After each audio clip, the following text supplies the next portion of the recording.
સૌરાષ્ટ્રમાં ધીમે ધીમે વરસાદની શરૂઆત થઈ ગઈ છે। આજે સવારે અમરેલીમાં વરસાદ આવતા રસ્તાઓમાં પાણી ભરાઈ ગયા હતા।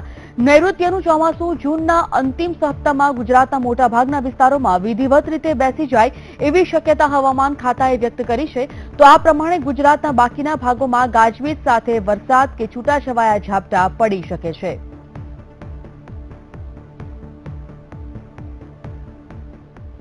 રોહિત બારડ વીટીવી સંવાદદાતા વિષય પર વધુ માહિતી સાથે ફોન લાઈન પર। રોહિત, જે રીતે રાજ્યમાં કેટલાક વિસ્તારોમાં હવે વરસાદી ઝાપટા શરૂ થઈ ગયા છે, વરસાદનું આગમન થઈ ચૂક્યું છે, ખાસ કરીને વરસાદને લઈને માહોલ કેવો? ખાસ કરીને જો વાત કરવામાં આવે તો સવારથી ગીર સોમનાથ જિલ્લાની અંદર પણ વરસાદનું આગમન થઈ ચૂક્યું છે અને ધીમી ધારે વરસાદ પડી રહ્યો છે અને ત્યારબાદ અચાનક જ વરસાદની અંદર પલટો આવ્યો અને એકદમ જોરદાર વરસાદની શરૂઆત થઈ છે।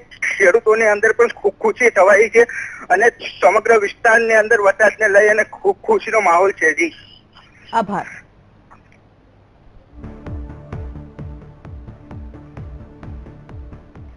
તો રાજ્યના કેટલાય જિલ્લાઓમાં ધીમી ધારે વરસાદની શરૂઆત થઈ ગઈ છે। હજી પણ આગામી 36 કલાકમાં સમગ્ર રાજ્યમાં વરસાદની આગાહી હવામાન વિભાગે કરી છે, એટલે એવું કહી શકાય કે આગામી 1 કે 2 દિવસમાં સમગ્ર રાજ્યમાં ચોમાસું સંપૂર્ણ રીતે બેસી જશે। ત્યારે કેતન બગડા અમરેલીથી વીટીવી સંવાદદાતા જોડાઈ ગયા છે।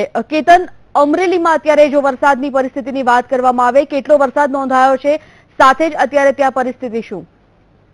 જી સુંદરને જણાવ્યું છે કે અમરેલીમાં છેલ્લા 2 કલાકમાં અમરેલીના અમુક વિસ્તારોમાં 2 થી પણ વધારે ઇંચ વરસાદ પડી ગયો છે। તો વિજયપુરીમાં 2 ઇંચ જેટલો વરસાદ પડ્યો છે। અમરેલી, સાવરકુંડલા, ખાંભા, રાજુલા તેમજ પીપાવાવ પોર્ટ પર છૂટાછવાયા વરસાદ પડ્યો છે। સંજીવની, જે રીતે કેટલાક વિસ્તારોમાં કેતન એવી વાત છે કે પવન સાથે વરસાદ આવ્યો છે, ગાજવીજ સાથે વરસાદ આવ્યો છે, અમરેલીમાં એવી કોઈ પરિસ્થિતિ ખરી કે પછી પવન સાથે વરસાદથી કે પછી કોઈ નુકસાનીના સમાચાર ખરા? જી, વિજયપુરીમાં પવન સાથે 2 ઇંચ વરસાદ પડ્યો હતો તેમજ અમરેલી, સાવરકુંડલામાં પણ થોડા ઘણા અંશે મહદ અંશે પવન સાથે વરસાદ જોવા મળી રહ્યો હતો। કેતન, આભાર।